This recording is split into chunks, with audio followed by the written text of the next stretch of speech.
got a thing on Donald Trump. I was listening to Reality Calls. Her channel is so damn good. I swear to God, she has excellent guests. I want to start doing what she's doing. She had this guy, Robert, what the hell's his name? He's an ex-CIA guy or something like that. Now, he was talking some interesting stuff about Trump. If Trump, he has less than a year to get it, or 100 days to get everything in. Check out my hat and stuff like that, or else it'll be game over, and he'll have lost the potential to do. And he brought up a lot of good points about what was going on and stuff like that. I guess with a camera like that, you can see me okay. I don't know if you guys saw yesterday, our drama teacher, feminist Trudeau, went and met, the Donald himself. The handshake. If you didn't see the handshake, Huffington Post, which is a leftist organization, they're like, Trudeau was ready for the handshake. Now, Donald Trump is 70-some-odd years old. He's an old fart, right? And I know how those old guys think. I've worked around guys like that. They're all the same. Every fucking one of them is the same. Sorry about the language, but they're all the same. When they see a young guy and they're going to shake your hand, they're going to knock you for a whirl. You see Donald Trump shaking other leaders' hands, and he's like, the person's like, and he's like, doing one of those things, kind of like, one of those death grips. And you get this with farmers. And they do it, they're just like, because I just want to put this young whippersnapper on. I want to pull his arm out of his socket. I don't know why they're like that. But I find I'm like that too. The older I get, the more I used to shake people's hands, and I was always told, and again, farmers say, you can tell a lot about a man by his handshake, So, and the worst thing, and if you're a guy, you know this. And I'll get into this for a second. You go to do the handshake, and you're aiming for the, the cup to the cup, right? So you can get that, Sparta handshake, right? But you miss. You grab here, and then you got the handshake, and you're just like, you're so fucking humiliated and embarrassed because like the other guys think, oh, what a wimp this guy is, So it's almost like when you're arm wrestling, you come in and you got to get that. Yeah. So I always try to do that, and I remember everybody, So whenever I shake somebody's hand, I make sure I get precise. And I see Donald Trump does that. He's like, the guy's arms. I forget whose arm he was shaking there, but I thought he was going to pull the guy onto the ground. It's like, that's awesome. But Trudeau comes in and he's standing up straight. And he's like. They're shaking hands. It's like okay, it was hilarious. You could tell he's like, it's like that's probably the funniest thing that I've seen my Prime Minister do so far. Okay, I applaud that one. That was good. He was ready for it. So okay, fair enough. The rest of the meeting was as you would expect. It wasn't too standoffish. There was tension in the room, but stating their intentions. Donald Trump was very Donald Trump. Very professional, very, state his goals. Trudeau was definitely, again, you know how I feel about Trudeau, but he was definitely careful with his words. He was definitely putting out, we're going to work together, stuff like that.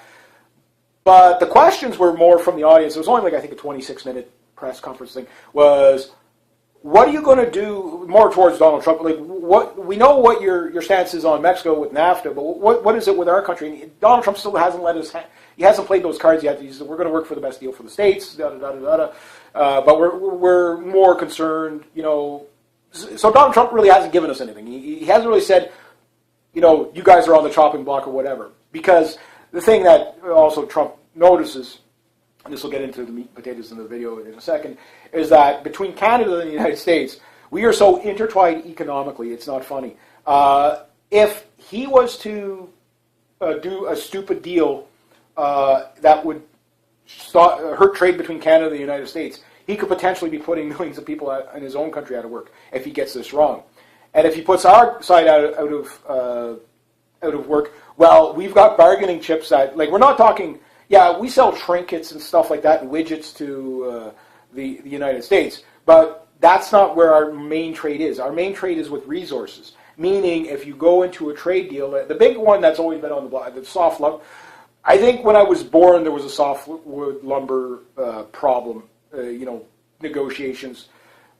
I'll be dead and gone, they'll still be talking about softwood lumber, It makes you almost want to burn down all the trees just so they can shut up about it. There, none of you get it. Burn down the trees on both sides. That's it. No Yankee trees, no Canuck trees. That's it. Guys can't play by the rules. That's it. To your rooms now. You're grounded. that type of thing. But the thing is that like the natural gas and all that stuff, if they're going to develop their fracking and stuff like that, pipelines, the big question here in Canada is, if Trudeau was smart, he would undo what his dad did, but we can't undo it because of OPEC. But basically is to build, rather than pipelines, refineries. Then you don't have to go through everybody's freaking land. Because that's the whole point of these pipelines, is to get the oil, crude oil, to the refineries. Kazoo, what's up? My buddy Kazoo. He's kind of standing there. Yeah. And he's like, that would make sense. And it'd be probably even, I don't know if it'd be much cheaper, but it'd be definitely better for the land. Up, Kazoo. Coming up. Big fat bastard. All right, anyway, but the thing is that he's got to get, Trump's got to get this trade deal thing rolling. At the same time, he's got to deal with the economic devastation of his country. Now, here in Canada, we're better off in a lot of ways, but we're not, we're so economically entwined with the United States that if things go awry in the States, it means people will buy less from Canada, and if they buy less from Canada, we're going to basically have a massive, massive depression here. Because we do 75 to 80% trade with the United States. We're the two biggest trading nations on the planet that border each other at the current moment. And the thing about that is Donald Trump has to get small business going and moving and hiring. And his deregulation plan, he's kind of slow to move on that. And I think that's where he has to move before I think the immigration thing, he jumped the gun on that one. I think he went backwards on that one.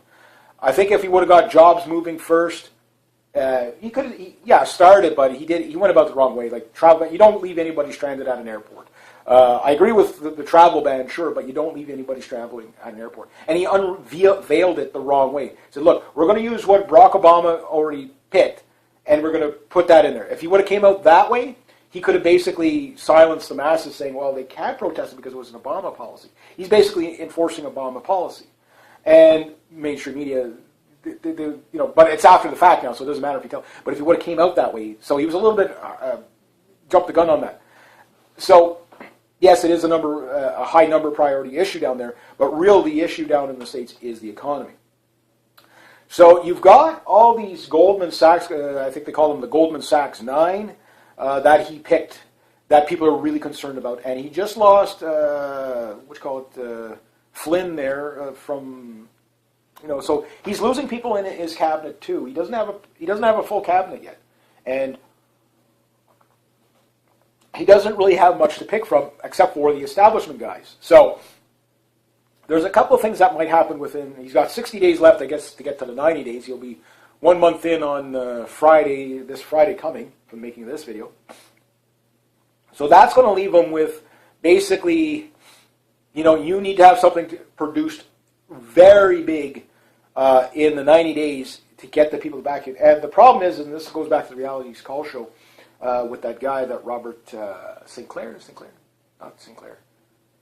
What the heck was his name? But anyway, I'm always bad with names. But anyway, she posted the video on the Reality Call show last night, and he was talking about that the problem with Donald Trump is, yes, he has the GOP people in it, they back him, but he needs to cross the bridges to the libertarians and stuff like that, or else he's going to basically paint himself in a box. And if they do that, they right now Donald Trump, he says, is probably reneging on a few things out of survival, literally, because they would kill him if one of the things they might try to do within the 90 days is to maybe start drugging his food or whatever to make him incoherent, and then have him collapse 3 or 4 days in a row, like Hillary Clinton, and then all of a sudden, oh, there you go, he's not competent, and then next thing you know, you got a new president. So yes, they are still trying to overthrow the president, most likely.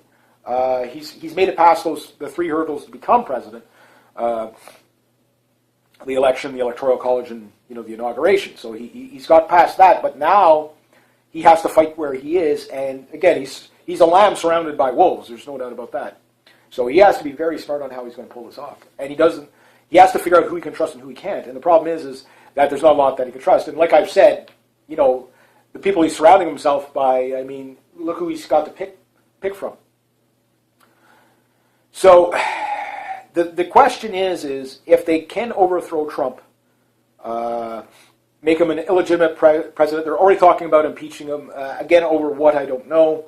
I think that's just the like you got Occupy Democrats. That thing is stuck on my Facebook page like you wouldn't believe. It's like you just can't remove it. Occupy Democrats. It comes up. But again, Facebook would be working with them. Of course, Zuckerberg we know what side he's on. So the thing is that this is very dangerous times again because although I said, and there's some people that read, you were wrong. Yes, I was wrong about Donald Trump winning the election. I thought for sure there was no way he was ever going to be allowed to win. And what it looks like, though, is that he won by accident. And I'm starting to believe that. I'm not saying I'm right, but I'm saying, because, there's nobody, and I know I get criticism from this time, and that's fine, but the way I'm looking at it is this. With the media against Donald Trump, all of them, pretty much all of them, all the mainstream media around the world against Donald Trump, not just the ones in the States, but even up here in Canada, they're still anti-Trump. You know what I mean? Like they're never objective. They're not, we'll have to see what his policy does. He's suggesting this, but this could be some of the problems. Okay. No, it's just bad policy. It's just bad policy. It's just bad policy. Anti-Trump, anti-Trump, anti-Trump. And that's the same thing going on in Europe. It's going all over the place. So the thing about that is we know the media was campaigning for Hillary Clinton. We know Hillary Clinton threw Bernie Sanders under the bus. Okay. We know that the banks, the Goldman Sachs and all that, were backing Hillary Clinton. We know that George Soros, the Rothschilds, were backing Hillary Clinton, and I can imagine the Rockefellers as well. We know the GOP was trying to harpoon their own guy, who had the best chance of winning it. Can you imagine what Trump would have won by if the GOP would have actually backed him? He probably would have had like 95% of the damn vote. You know what I mean? So they tried everything to stop Trump. But according to this guy, he was saying that Hillary Clinton, she pulled the anti-Russia angle too early. And she basically dropped the ball, but she's incompetent to begin with because she's so psychotic. And then, of course,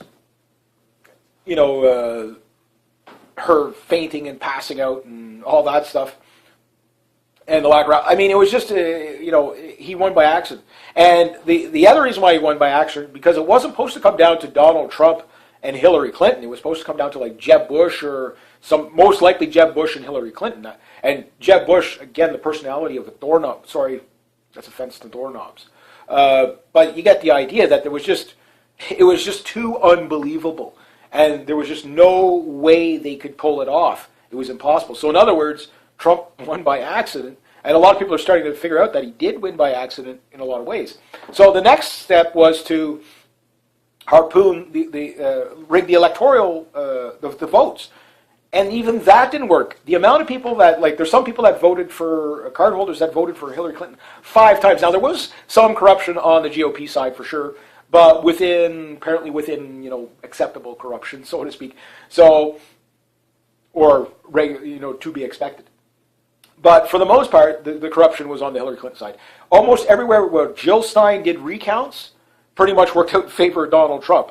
Donald Trump was gaining even more and even more. So when they factor in the illegal votes, and again, people say, oh, there were no illegal votes.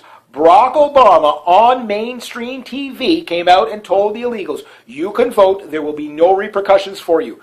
There are no illegals in this country. They're all just undocumented workers or whatever. These were pretty much his exact words. You can vote. There will be no legal repercussions for you. That came from the previous president of the United States on mainstream media. Do not think the illegals took up on that. And then, of course, there was Operation Veritas, which really showed these Democrats for who they were, how they talked about how they bust people around and vote several times. And voter card fraud. Now, Donald Trump going after the voter fraud. A lot of people, and Democrats should actually be happy by this but what he's doing is he's setting himself up for 2020. That's my take. But the thing is, he might be jumping the gun because yes, that is something you're going to have to look into. But put that on the back burner. What Donald Trump needs to do, and the best way to win the left, to win the right, to win the center, is to create jobs, employment, see results. Kicking people out of the country is fine. That's fine. Yeah, do that. But don't make that your number one platform. Just, do it. Do what you got to do. Okay. Acknowledge it from time to time. But right to, we're working on this deal. We're working on that deal. Right to that. That's what he's got to do for 90 days, the next 60 days. The things with the Dodd-Frank, getting rid of Dodd-Frank, is what is he going to replace that with? Right now, he might have done that as a survival tactic, or to let the banks guard down. He needs to get people on his side in the big places to protect them, because the Soroses, the Kissingers, the Brzezinskis, Rothschilds, Rockefellers, yes, they have lots of mercenaries out there that they can say, okay, go knock him off, go do this, go poison his food. Yes, they'll make it look like an accident, because if they were to come out and assassinate him outright, the world elites would be dead. There would be a pitchfork revolution right away. The hellhounds would be all over them, and what I call the hellhounds, call them spooks with a conscience, patriots, whatever. These most likely will be active duty law enforcement and military. So Trump is still playing a chess game here, but his time might be limited, because within 100 days, the way like Cliff High puts it, and Steve Pachenik and all them, and something I've always talked about, that one bloody chair at the top, where you have all these, like the New World Order is made up of a whole bunch of different factions that just want to sit in this ruling chair, and they'll knock each other off for it. Well, basically, if you go with what Cliff High was saying, basically you've got this two factions that are fighting for hegemony. You have one side of the faction that wants to enslave the world, microchip everybody, cashless society. This would be Rothschilds, the stuff that we know, that type of stuff. Central bankers, all that stuff, and keep people addicted to credit. The other side wants to release the technology to the people, and whatever. They still want to be in control, and that's fine. If it benefits the people, I don't care who's in control, right? Yes, Gazoo. Oh.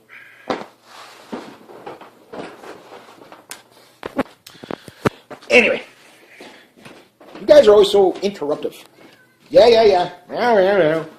I'm doing it. I know what he's telling me. Poor 23-pound cat's fading away to nothing. Hey, what are you talking about? You got food. He just wanted me to get up and give him food. That's what he wanted. You're paying. Don't even get me started on you. Yeah. Okay. Yeah. Okay. So anyway, as I was saying, yeah. So they're fighting for hegemony, and the thing is that you call that the deep state. The 4 levels of government. The 4th level is basically the deep state, of course, which is denied by the mainstream media, denied by pretty much anybody in there. But the deep state is basically the intelligence, the alphabet intelligence services, which have blackmail on just about everybody, but they don't have anything on Trump. And a lot of people say that's why Mitt Romney didn't win when he ran, which wouldn't have mattered because he was proposing. He agreed with Obama on almost everything, with a few exceptions to a few rules. But with Romney, basically they didn't have enough. The guy was too clean. I'm not saying that he was a lovable character like that. What I'm saying is that they didn't have any, no pedophilia, no infidelity. They didn't have, banking scam, not like the Clintons. The Clintons, they got it. Like Clintons are controlled for sure. But I think there's a little bit of push me, pull me when it comes to the Clintons because they are sick freaking people. And the thing with Trump is they don't have him in the bag. So the intelligence agencies, they are trying probably to get Trump out of there because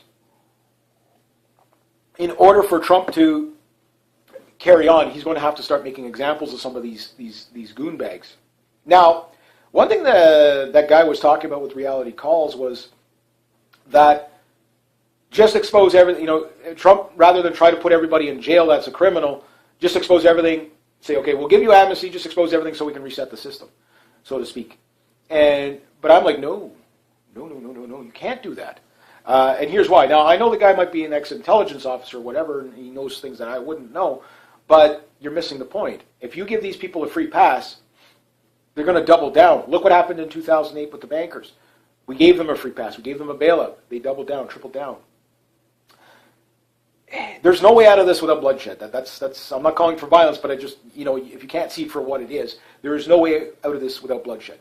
People are going to die in this struggle. Again, watch for the people getting knocked off. Right now, you're seeing the kind of purge of anybody that For example, this Flynn guy apparently was one of the best Trump picks, so they were saying. I don't know if that's true or not, but that's what people say. It was probably the best person he picked. But that was probably somebody who could have protected him to a degree. So now they've got this, oh, well, he made a phone call to the Russians, whatever, and may have discussed lifting sanctions, which was illegal. Therefore, he was fired or stepped down or whatever. Oh, my God. So the problem there is Trump is surrounded by people that are very, very toxic and dangerous to him. So for him to pull this off, again, the reason why the people voted for him, the left, they don't know because they're brainwashed left. They have no clue. The left-wing people that voted for Trump understand why they voted for Trump, to drain the swamp. And that does have to become a priority. The thing is about that is that if he wanted to stay in the game, he has to, like, say, within the 100 days, take down Hillary Clinton. Take her down. Like, just put her in jail. That'll put the people behind him on the left, on the right, that type of thing. Yes, there's still your female Hillary supporters out there that think, like, again, these people, like, they just don't look at anything with reality because they're so in their biases. But those people are more few and far between. Most people are centrists, and whether they're slightly on the left or slightly on the right, but they will want rule of law. So if he starts doing that, going after Clinton, that will be dangerous for him because they can have him killed. But if anything happens to Donald Trump like that, the establishment, there'd be a civil war right away, like an actual shooting civil war right away. There'll be agents knocked off, like the CIA, the DHS, even the military will not be ready for the human revolt that would come out of that. Because at that point, people would know there is no chance to save the system. There is no chance for rule of law. They're going to know at that point. So they can't go at it that way. They have to delegitimize Trump. That's the only way they can get him out of there. And if they can do that, his number two man seems to be a puppet as well. So, but I'm not too sure. But anyway, again, we can only judge by their actions at this point because we're in new territory. Like I've said before, if Trump got elected, all bets are off and game on. You know what I mean? Like it's we don't know exactly who's who. Like this is the real spy vs spy stuff playing out right in front of our eyes. We really don't know who the good guys and the bad guys are. We can only judge them by their actions. And we don't even know if Trump is a good guy. Like I mean, that's where we're starting. Now I know there's a lot of people saying, well, Reg, through the campaign you were saying we had no choice but to vote for Trump, and now you're saying he's this and that. No, I've been pretty consistent. I said we don't know. We don't know. But you have no choice. You know what I mean? It's door A or door B. Like, you know what I mean? Like, we know Hillary Clinton's behind door A. What's door B? You know what I mean? It kind of makes the choice for you. And I said that, and I said we wouldn't know, but we'd probably know within a month or so. And right now, I'm not saying Trump is completely on the other side, but I do know we can say for sure that he's not surrounded. He's surrounded by wolves. He's a sheep surrounded by wolves right now. And the thing is how he's got to get the people to really back him. And he's only got, a proportion of the population backing him. He's got, the rest of the population that is either doesn't back him at all or is completely not engaging. So he has to reach out to the people, which that I will agree with for sure 100%. He has to reach out to people because that's his salvation. When the people are on his side, then there's nothing that these alphabet organizations can do. Then he can start draining the swamp properly and going after the CIA guys, going after whatever. At some point, there's got to be guys out there. There does seem to be a few hellhounds out there anyway, but are they few and far between? So those guys, I think their job is going to be to run defense for Trump. So basically, for all the ones that try to harpoon him, they're going to have to harpoon the other person first. They're going to so if they know that they're about to release information on, say, something and create trouble for Trump, whether it was his doing or not,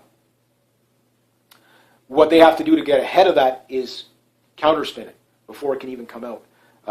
That type of thing. This is what Prochenik and his guys are going to have to do. Now, the problem I have with Prochenik is that they said they were working with Kissinger. So if they're working with Kissinger, he's a part of the problem of the world. This man is George Soros, Henry Kissinger, Zbigniew Brzezinski. These are the worst human beings on the planet. Rothschilds, Rockefellers. Again, these are the worst people on the planet. So Kissinger, even if he had a come to Jesus moment, this man will never be able to atone for what he's done, to people's nations. Same with Soros. So Soros has to go down, and I've always wondered how these guys are never taken out. And there's something that has to be going on for them not to do this. So they have to have some sort of an insurance policy. Maybe it's whistleblowing on everybody. That could be one thing. I'm talking about Soros and Brzezinski and stuff like that, and Kissinger and the Rothschilds. Or the fact that there would just be, okay, you knock us off, we're going to knock your guys off. That kind of thing. That could be a part of it. I don't know. Because it doesn't make sense how these people can get around the system that well, without being knocked off by their competition. You know what I mean? Like there's something going on there that I don't yet understand. I know that blackmail goes deep, but there's got to be something more to it than that. Like for me, if I'm sitting in Trump's spot, well, I'm probably going to have a kill list in my pocket too, the same way Obama did. The only difference is it's going to, I'm not going to just have innocent women and children on there. I'm going to have people who are really screwing up the system. That's what I'm going to have on there. So to me, it's like, okay, well, if you were to drone strike Henry Kissinger, you could call him an enemy of the states. You could haul this man away under the NDAA right away. Same with George Soros. You could haul them away as enemy combatants of the states under terrorism. They have the legal authority to do this. They could just haul them away. They don't have to give a reason. It's the NDAA, 1022 and 1021 and 1022 of the NDAA, where you can just be detained and arrested for no reason. They'll tell you what your charges are later and send them off to Guantanamo, waterboard them, get everything out of them. They could do that, but they don't. So to me, why wouldn't they? So that said, maybe Trump is playing a survival mode right now, and he's going to basically have to get out ahead of what they're probably going to try to do to him. What I would also suggest, I doubt Trump would ever watch a video like this, but if he was to, make sure you pick your own food, because if they spike your food, don't drink any milk.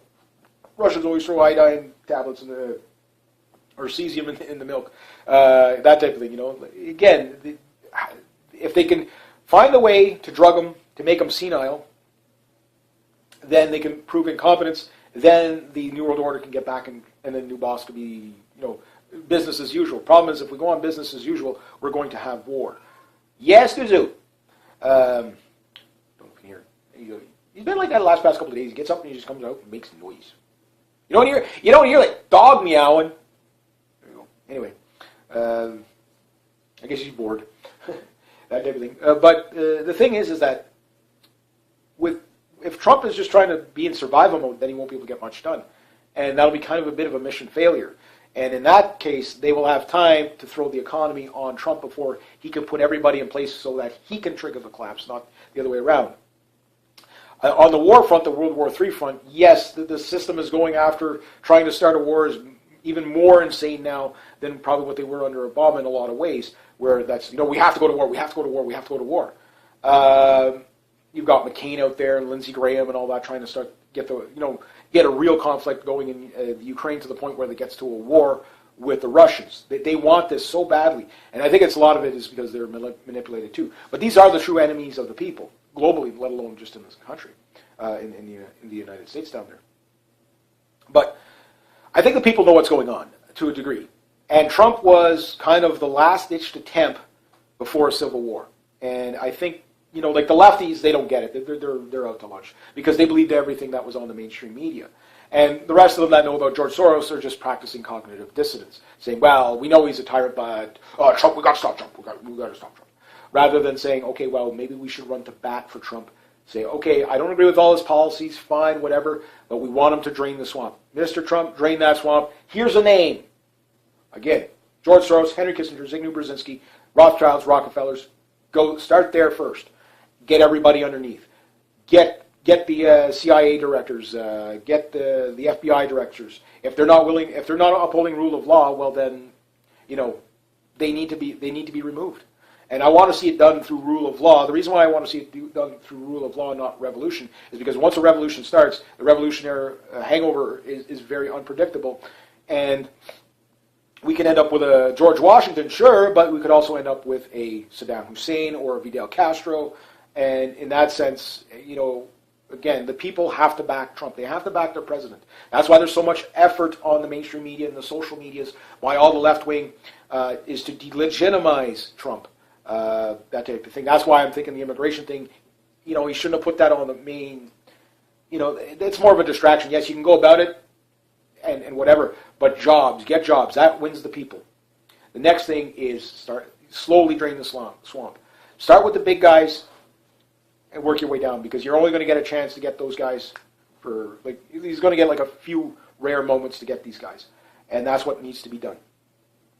Get the people to demand it. Yes, it's problem, reaction, solution, but get the people to demand the arrest of the world elites globally. Put them terrorists number one. Take control of the central banking. All that stuff. Put these people behind bars. That is the only peaceful. Yes, it will be violent. Yes, people are going to die. But most of it's going to be behind the scenes spy via spy stuff. We're never going to see it anyway. I can only imagine how many people are getting knocked off on a weekly basis. And you do hear of people getting knocked off. I mean, I cover it whenever I find something. There's another little small plane crash in Canada here. Usually always seems to be somebody politically connected crashing in the past couple of years, the last past year or so. There's 3 or 4 plane crashes. It's always some sort of, connected to the government somehow. Strange. You know what I mean? Or, so, where they play in on it, I don't know. We're never going to know. But the thing is what we need to know is that we need to see the optics of seeing chrome bracelets on guys like particularly George Soros. And again, if we can get the people to demand it, both on the left, both on the right, expose these people for who they are. The truth bombs are coming, and they're going to keep coming. But I think Vault 7, for example, that WikiLeaks has, we don't know what Vault 7 is, but the DHS is terrified of this thing. Vault 7 is probably truth bombs beyond belief, and that's probably what's keeping the Trump assassination, possibly. I'm just speculating here because I have no idea. Nobody knows what Vault 7 is, but if they're willing to hold it this as a card like this, and you have to understand, the NSA has all this information. They know what's about to be released because they've been spying on everybody, including presidents. So they know what's about to be released. So if they're nervous, why? So I think that might be, but then again, if you play that card too early, that could lead to the overthrowing of Trump. And if that happens, whether you like Trump or not, again, most people have no idea why he really got elected. He got elected mainly to drain the swamp, to get rid of the corruption. Because the people, whether they're on the left or on the right, just look at who voted for Trump. You had more Democrats vote for Trump, I think, ever than in history. More minorities vote for Trump than ever in GOP history. Military, everything like that was in numbers, high numbers.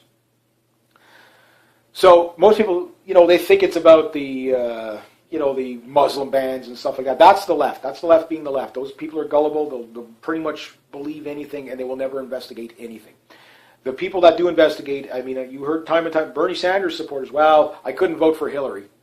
You know what I mean? There was just no way I voted for Trump reluctantly because at least with Trump there was a chance that we could drain the swamp. The thing is he's got about 60 days to really get this going. And they've got about 60 days to delegitimize him. Which, right now, I think the game is still a neutral. It's still a neutral. They don't really have one over Trump. Even with all the media spin and everything like that, they still don't have one over Trump. Most people around the world, for example, on his migration ban, most people around the world support it. Even the majority of, maybe not the majority of Democrats, but where they did polls, where they do the polls, where it's all, we're going to use a high representation of Democrats to show that, people don't reject this. Even at that, the majority of Democrats were still okay with his ban. But that's probably because they knew it was Barack Obama's ban that done before. So people, again, every time they look into the mainstream media, they find out there was a lie. And I'm seeing it on my Facebook. Again, up here in Canada, the majority of the people are on the left. Because they just want to help everybody. I understand good intentions. I understand that. But I also understand being blindly led into, lamb to slaughter. And I think what we're seeing, for me, maybe you're noticing it, maybe not. And I only add my friends and family to my Facebook just because, I try to protect them. I do put geopolitical stuff on my channel, but my stuff I don't, put too much on there because I know they can only handle so much.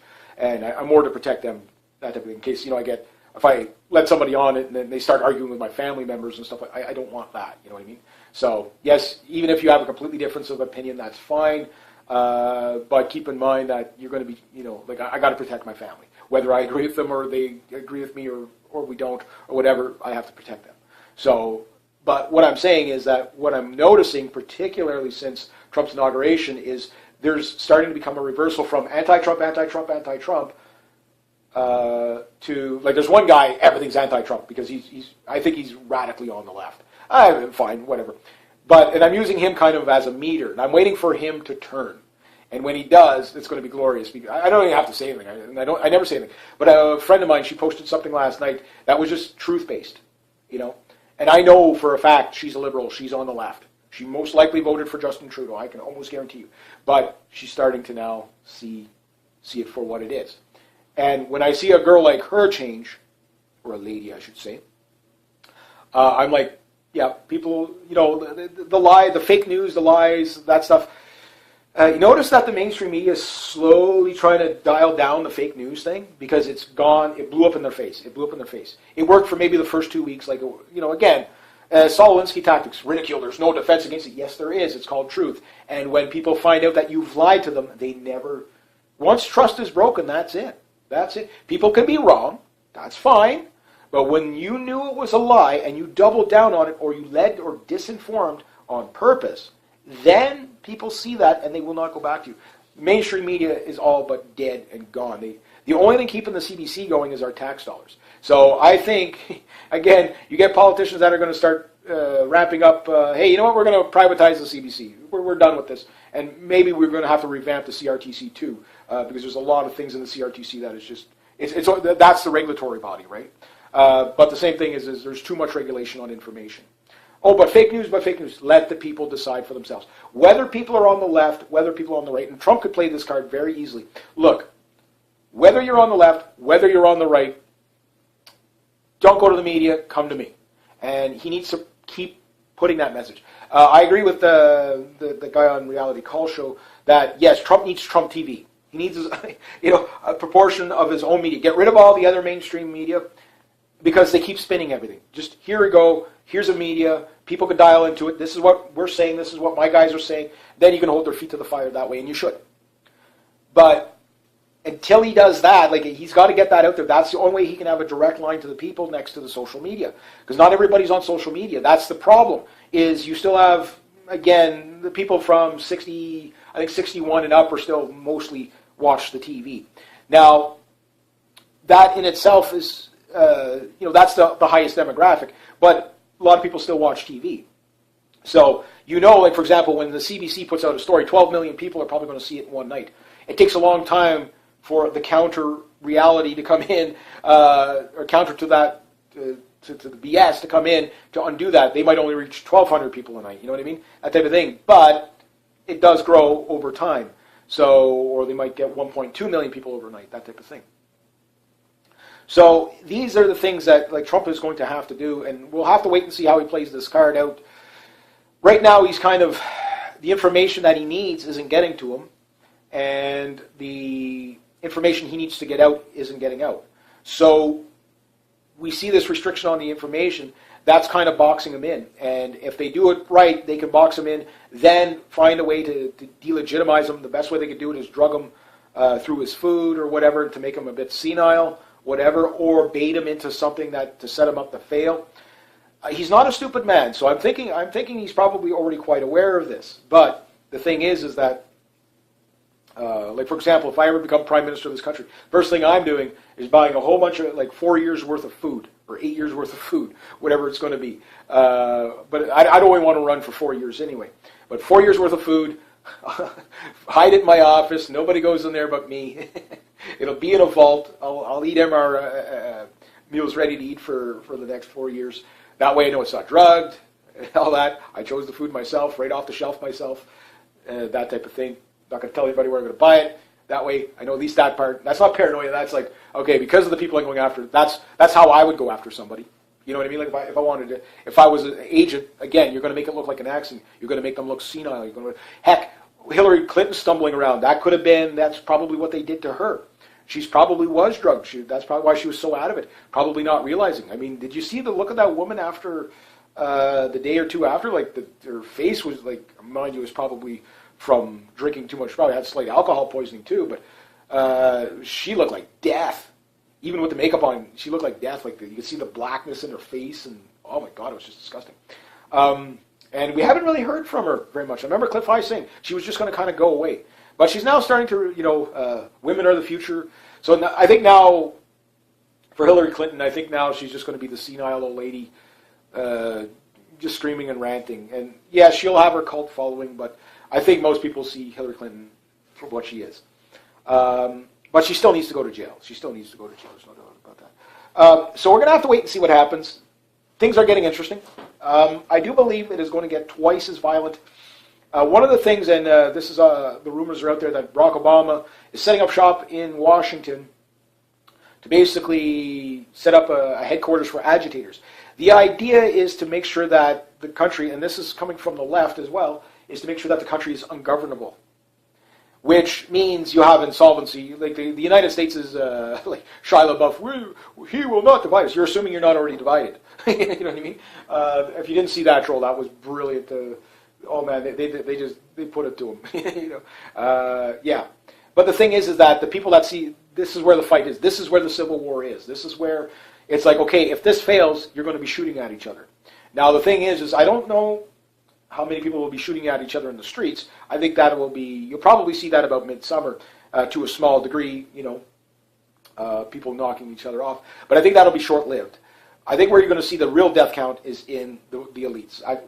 If Trump is taken out, then you're going to see a military coup. You will see a military coup in probably small pockets. You will probably see a run on the White House. You will see guys getting assassinated in open street. It will become a banana republic at that point. That's the problem with the second and third wave hellhounds, is that means rule of law has failed. Donald Trump is still a first wave hellhound trying to restore rule of law, and he's attacking the system. But he needs to be a little bit more clever. He's not going to win everything, but if he can win a few things, the one thing he has to win is the people. If the people are behind him, the establishment, the anti-establishment will win. And from there we will get rule of law. And if he can only hold us off for 4 years, that's fine until somebody better comes along, whatever. And if you are that person, step up now. Because now is the time to form a party. Now, but before you even do that, the other thing too that is suggested is that if he revamps the voting process and stuff like that, apparently he can get rid of the two-party system, and like for good, like basically that monopoly.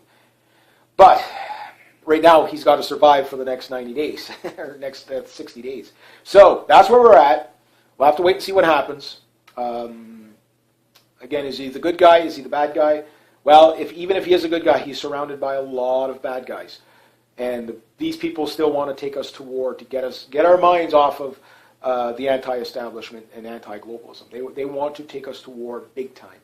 That's why, like Russia, they're not stepping back from their stances or anything like that. They know that, it's still early in the game to know where Trump is really going to be able to go or where he really stands. Now, if Trump just does what the establishment wants altogether, well, then, we've won nothing as humanity. But if he does it right, humanity can prosper. If he is the real deal, and if the people back him. Even if you're on the left, you might not like his policies, you can argue that with the next president. But really, he only has until 2000, when's the midterms, 2018, 2019, whenever the midterms are. He's only got till that time, and he can be overthrown by the House and the Senate. Right now, I don't think the Democrats can win at the current moment. There's no way they can make a comeback. I think the Democratic Party is pretty much all but torpedoed, which is a good thing. But yeah, the people have got to back Trump. They have to reach out to Trump. They have to also, there's a couple of ways they can do this. First off, by going to the White House page with petitions. Put this man in jail. Right now they have one for George Soros. Keep resubmitting that. Resubmit Hillary Clinton for prison. All these things. Get the people to demand it so that it wouldn't matter what candidate was in there. They would have to do it anyway. That's one thing. Get them to go after electoral reform. Get them to go after the too big to fails. that type of thing. Now, again, he needs time to be able to set it up so that when he triggers the collapse, and I'm positive that's what he's going for, is to trigger the collapse rather than blame it on a war, blame it on Russia or China, trigger the collapse himself, which will, I mean, people around the world are going to die. That's people in the States are going to die when he does this. But deregulate, do all that stuff now, so when it collapses, bang, you just start the industry up in your own country. It's kind of a bit of a brilliant move, but it's a bold move, meaning 50-50. You win big or you lose everything. And if you lose everything, well, at this point, what have we got to lose, right? We've got, the future under the Rothschild, Rockefeller dynasties is in, that's not a future for mankind. That has to end. These people are so corrupt, and they're holding back technologies that could help mankind globally solve some of these crises, oil crisis, and basically you got three major industries of the banking. You have oil, you have the petrodollar, and you have housing. You have debt, basically debt and debt-based economy of the United States, and the military-industrial complex, all that stuff in there. And he's got to undo that. He has to undo that. So we'll have to wait and see what happens. But anyway, I'll leave it at that. So my take is I'm still neutral on Trump. Judge him by his actions. But the plays we might see that might not make sense now, might make sense later. I think within the 90 days, they're probably going to have come up with a plan to take him out by delegitimizing him. And if they can do that, then they can get the vice president to step up and go along with whatever they need to go along with. And if that happens, God have mercy on our souls. I'll just say that. So anyway, if you like this kind of content, please consider making a donation to the channel. Links down below. Thank you so much to everybody who has. Next to that, rate, subscribe, share, comment, like. Be true to yourself, be true to others. Always do the right thing, and have yourselves a great day. Good day, and welcome. All right. Got a thing on Donald Trump. I was listening to Reality Calls. Her channel is so damn good. I swear to God, she has excellent guests. I want to start doing what she's doing. She had this guy, Robert, what the hell's his name? He's an ex-CIA guy or something like that. Now, he was talking some interesting stuff about Trump. If Trump, he has less than a year to get, or 100 days to get everything in. Check out my hat and stuff like that. And, or else, it'll be game over, and he'll have lost the potential to do. And he brought up a lot of good points about what was going on and stuff like that. I guess with the camera like that, you can see me okay. I don't know if you guys saw yesterday, our drama teacher, feminist Trudeau went and met, the Donald himself. The handshake. If you didn't see the handshake, Huffington Post, which is a leftist organization, they're like, Trudeau was ready for the handshake. Now, Donald Trump is 70 some odd years old. He's an old fart, right? And I know how those old guys think. I've worked around guys like that. They're all the same. Every fucking one of them is the same. Sorry about the language, but they're all the same. When they see a young guy and they're going to shake your hand, they're going to knock you for a whirl. You see Donald Trump shaking other leaders' hands, and he's like, the person's like, and he's like, doing one of those things, kind of like, one of those death grips. And you get this with farmers. And they do it, they're just like, because I just want to put this young whippersnapper on. I want to pull his arm out of his socket. I don't know why they're like that. But I find I'm like that too. The older I get, the more I used to shake people's hands, and I was always told. And farmers say, you can tell a lot about a man by his handshake. So, and the worst thing, and if you're a guy, you know this. You know this. Now I'll get into this for a second. You go to do the handshake, and you're aiming for the, the cup to the cup, right? So you can get that, Sparta handshake, right? But you miss. You grab here, and then you got the handshake, and you're just like, you're so fucking humiliated and embarrassed because the other guy's like, oh, what a wimp this guy is, So it's almost like when you're arm wrestling, you come in and you gotta get that. So I always try to do that. And I remember everybody, so whenever I shake somebody's hand, I make sure I get precise. And I see Donald Trump does that. He's like, the guy's arms. I forget whose arm he was shaking there, but I thought he was going to pull the guy onto the ground. It's like, that's awesome. But Trudeau comes in and he's standing up straight. And he's like. Then they're shaking hands. It's like okay, it was hilarious. You could tell he's like, it's like that's probably the funniest thing that I've seen my prime minister do so far. Okay, I applaud that one. That was good. He was ready for it. So okay, fair enough. The rest of the meeting was as you would expect. It wasn't too standoffish. There was tension in the room, but stating their intentions. Donald Trump was very Donald Trump. Very professional, very, state his goals. Trudeau was definitely, again, you know how I feel about Trudeau, but he was definitely careful with his words. He was careful with his words. He was definitely putting out, we're going to work together, stuff like that. But the questions were more from the audience. It was only I think a 26-minute press conference thing, was, what are you going to do more towards Donald Trump? We know what your stance is on Mexico with NAFTA, but what is it with our country? And Donald Trump still hasn't he hasn't played those cards yet. He said, we're going to work for the best deal for the states, but we're more concerned, So Donald Trump really hasn't given us anything. He hasn't really said, you guys are on the chopping block or whatever. Because the thing that also Trump notices, and this will get into the meat and potatoes in the video in a second, is that between Canada and the United States, we are so intertwined economically, it's not funny. If he was to do a stupid deal that would hurt trade between Canada and the United States, he could potentially be putting millions of people in his own country out of work if he gets this wrong. And if he puts our side out of work, well, we've got bargaining chips that, we're not talking, we sell trinkets and stuff like that and widgets to the United States, but that's not where our main trade is. Our main trade is with resources, meaning if you go into a trade deal, the big one that's always been on the block, the soft lumber. I think when I was born, there was a softwood lumber problem, negotiations. I'll be dead and gone, they'll still be talking about softwood lumber, It makes you almost want to burn down all the trees just so they can shut up about it. There, none of you get it. Burn down the trees on both sides. That's it. No Yankee trees, no Canuck trees. That's it. Guys can't play by the rules. That's it. To your rooms now. You're grounded. That type of thing.